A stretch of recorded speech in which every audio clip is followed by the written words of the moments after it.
नव संघ क्लब द्वारा मां काली पूजा का हुआ भव्य आयोजन। सनातन धर्म की रक्षा के लिए बढ़ चढ़ कर करे भागीदारी, शंकर बोस। मां काली पर है भक्तों का अटूट विश्वास, असित कुमार दास। वाराणसी नव संघ क्लब द्वारा 20 अक्टूबर की रात में 12 बजे मां काली की पूरी विधि विधान के साथ पूजन हुआ। पूरी रात पूजा चली। दोपहर 12 बजे भोलागिरी आश्रम में जो पांडे हवेली में स्थित है विशाल भोग भंडारा का कार्यक्रम हुआ, जिसमें करीब 10,000 लोगों ने भोग भंडारा का प्रसाद ग्रहण किया। भंडारे में मुख्य रूप से असित कुमार दास अध्यक्ष, जैन वर्मा उपाध्यक्ष, वरिष्ठ प्रवक्ता शंकर बोस, महामंत्री गौतम चक्रवर्ती, उपाध्यक्ष अभिजीत दास मनु, राजीव चक्रवर्ती, स्वागत मंत्री विकास यादव मुख्य रूप से उपस्थित रहे। असित कुमार दास अध्यक्ष नौसंग वाराणसी। आज मां काली की कल मूर्ति स्थापना हुई है, क्या कहना चाहेंगे इसको लेकर के भक्तों के लिए? मां काली की स्थापना विगत 57 वर्षों से हम लोग इसी मातृका में मां की स्थापना करते चले आ रहे हैं। मां काली की स्थापना एक विशेष कारण भी है। किसी जगह मां काली की भव्य मंदिर था और वह किसी कारणवश आज से लगभग 250 साल पहले इन मंदिर का ध्वस्तीकरण हो गया था अपने आप में, और तभी से यहाँ के जो क्षेत्र के लोग हैं और काशीवासी के जो प्रबुद्ध लोग हैं, सारे लोग मिलके इस मां काली का पूजनोत्सव का कार्यक्रम 1968 से इसी प्रांगण पर करते चले आ रहे हैं। इसके पहले इसी प्रांगण में 3 बार दुर्गा पूजा भी हुआ था और 3 बार मां सरस्वती की भी यहाँ पूजनोत्सव हुआ था। लेकिन यहाँ के लोगों का कहना है कि उनके स्वप्न में मां काली ही आविर्भूत हुआ और तभी से लगातार यहाँ के लोग, क्षेत्र के लोग, बनारस के लोग धार्मिक भावनाओं से ओतप्रोत होकर मां काली की भव्य पूजन उत्सव का आयोजन लगातार करते चले आ रहे हैं। और एक कारण यह भी है कि नौसंग परिवार के जो मां काली की विसर्जन शोभा यात्रा होता चला आ रहा था, उसमें सन 91 और 92 में कुछ असामाजिक तत्वों ने खलल पैदा कर दिया था, जिसके कारण मां काली का ये पूजनोत्सव पूर्वांचल के लोगों का आत्मा का केंद्र बन गया है।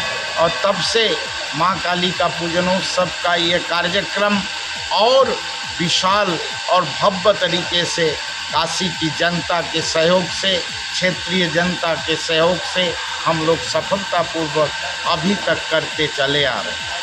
आगामी 24/10/2025 दिन शुक्रवार सायंकाल 6 बजे नौसंग के इस विशाल भव्य प्रतिमा का विसर्जन शोभा यात्रा मैदागिनी स्थित मंदाकिनी सरोवर में मां का निरंजन होगा।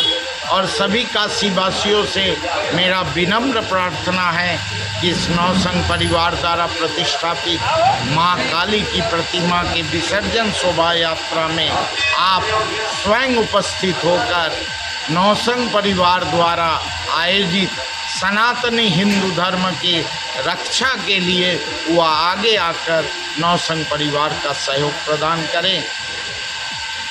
परिवार का वरिष्ठ प्रवक्ता शंकर बोस।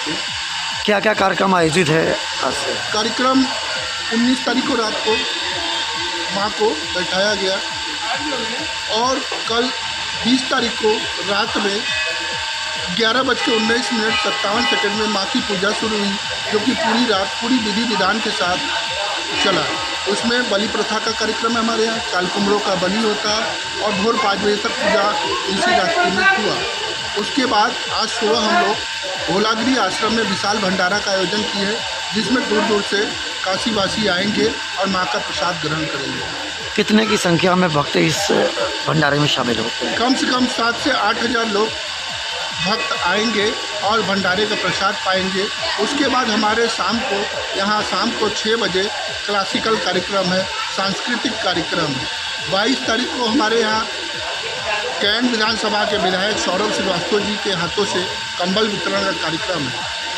आप लोग के सानिध्य में हिंदुत्व को आप लोगों ने जिंदा रखा है, क्या कहेंगे काशी वासियों के लिए? काशी वासियों को के लिए एक संदेश मेरे लिए ये है कि अगर हिंदुत्व को, सनातन को बचाना है तो आप लोग एकत्रित होकर हमारे नौसंग पूजा में जो 24 अक्टूबर सन 2025 शाम को 6 बजे विसर्जन होगा, पूरे पूर्वांचल के लोगों से अनुरोध है, पूरे काशी वासियों से अनुरोध है कि कंधे से कंधा मिला के हमारे लिए नहीं, माँ के लिए पूरी यात्रा में, जो कि बंगाली टोला की सकरी गलियों से हो के पांडे हवेली चौराहे से होते हुए जंगमबाड़ी के रास्ते, मदनपुरा के रास्ते, गोदलिया होते हुए चौक के रास्ते, नीची बाग होते हुए सीधे मंदाकिनी सरोवर जाके माँ का विसर्जन होगा।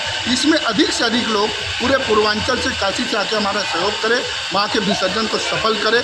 सनातन की रक्षा इसी में है। माँ अगर हमारे साथ है तो सनातन की रक्षा जरूर होगी और जरूर होगी, यही कामना करते हैं।